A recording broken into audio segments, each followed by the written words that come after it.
Thank you, Toastmaster. Welcome, guests. This is the sequel, Flight 2. For those of you that was here for my last speech, I did go through my experience of getting myself off the ground. Beautiful weather, everything I wanted was just an amazing experience. This wasn't quite the same story on Flight 2, just a couple of days after the first one. We've got our group chat with all the guys that we fly with, has come up. Fly all day today, yeah, brilliant. I've done it once, I can do it again. Jump in the van, get down to the field. There's two of us. We've got the guy that's the most experienced with us and me.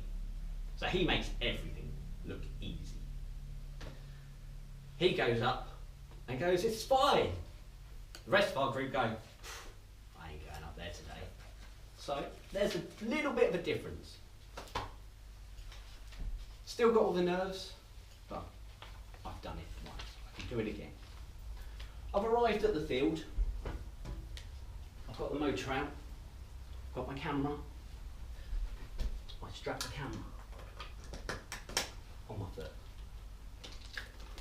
I've got my helmet on and my radio that's actually working this time, unlike Flight 1.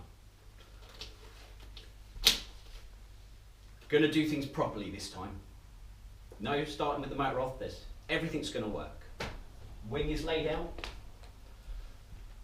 The motor is running this time. Step back. Run forwards. Everything comes up. I start to go, and my GoPro's flapping on my foot. I'm like, oh, well, I'm not gonna throw £200 away. We'll stop, put it down, take the GoPro off, deal with the GoPro, goes in the pocket. It's gone. But I've used some of my takeoff. I have attempt number 2. Everything's done properly still, as I'm meant to do. At this point, I'm unaware that my motor is actually running under power. I don't know this for a few more flights. It comes up, first time as it's meant to do it. I'm running. And like I did on my first attempt, I start to pull the brakes thinking I'm going to take off. But I wasn't running fast enough. So instead of taking off, I'm bobbling. And I'm thinking, wow, what do I do now? The edge of the field is getting closer. At the edge of the field, we have grass. The grass is about yay high. And then there's a river. About the width of this room. If you're doing something wrong, it's normally your fault. Get off the brakes. Get the speed up. Now I'm at the edge of the field. Right, I'm still good, I'm still good. I flare the second time. I'm now hitting the grass. I'm now the weed whacker. I'm thinking, I'm still good. If this goes wrong, there's a clear field on the opposite side. I'm gonna make it. And I go up, I'm out, and I'm flying again. I turn, it's a steady breeze. So, although it's stronger wind than I'm used to, or was ready for, it was a safe wind. I've sat downwind from my takeoff point, so I could come back in and land. The other guy's taken off, and he's gone off for his fly. I'm not feeling comfy this time. I'm sat at about 800 feet. One of my straps is too tight, so I'm wonky. I'm not feeling releasing the strap.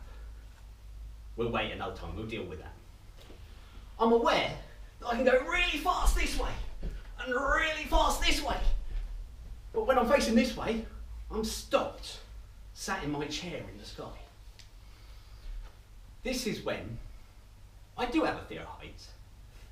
But if I'm strapped in, I feel fine.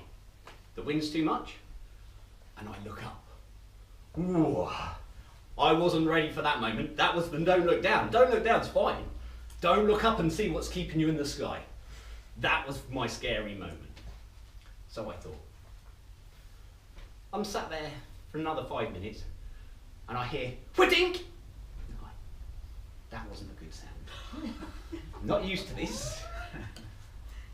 That's still working, that's still working. It goes off, I can come down and land. Just deal with it, I'll get used to it. Another 3 to 5 minutes pass. I still haven't really gone anywhere. I'm just parked in the sky, just sort of sat still. The views are still pretty good, and I'm feeling uncomfy. I then feel, wha-bang! Okay, that one was a problem. I've got a problem. The radio's working. I've got a problem. I'm coming into land. The other guy instantly thinks my engine's gone off, because that happens. No, everything's still working, and technically, I'm still safe. Worried about what has happened, but I'm safe.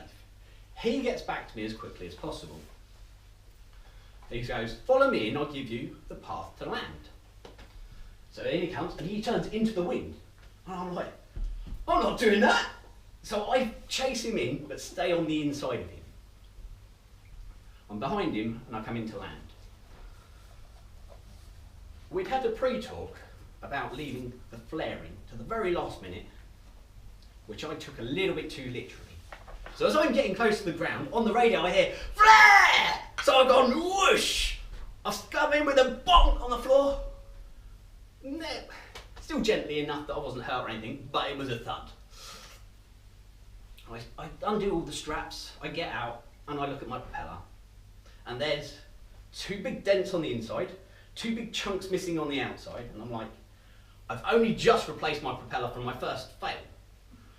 This isn't fair, I haven't crashed, and I've got damage. What's gone on? The other guy comes down, lands perfectly, and we find out that my starter motor had fallen off while I was flying, unclumped my propeller, and ended up in the field across the river. So that took me out for a few more flights while I sourced the parts. So it was definitely a scary moment. But the rewards on the other side for conquering your fears, getting out there and doing it, I don't regret it in the slightest. I'm still doing it now, and I'm still looking forward to my next flight. Thank you.